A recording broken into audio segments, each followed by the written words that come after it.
Азыр сасык тумоого кабылгандардын басымдуу бөлүгү 5 жашка чейинки балдар арасында байкалууда. Ата-энелер ооруканага балдарын көтөрүп, дарыгерлерге кайрылышууда.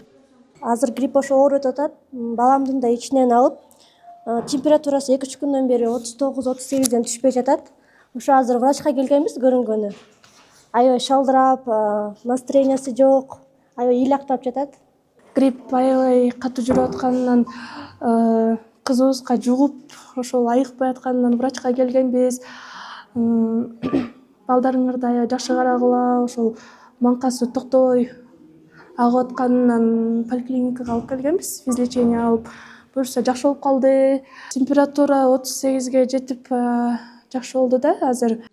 Дарыгерлердин айтуусу боюнча азыр аймакта абал туруктуу. Оору менен кайрылгандарга дарылар жазылып, көрсөтмөлөр берилүүдө. Көбүн эсе вирус азыр адамдардын ичин оорутуп, дене табын көтөрүүдө.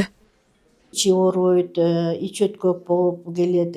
Вирусный инфекцияда жерден эсине чыгат. Ошон үчүн биз изилдеп, карап, дифференцированный диагноз коюп, бул кайсы түрү болуп атат, анан кийин лечение беребиз. Если катуу ооруп, температурасы бийик болсо, 39дан ашык болуп түшпөй, бала ичпей же неметип, аябай шалдырап неметсе, биз анда больницага жиберебиз.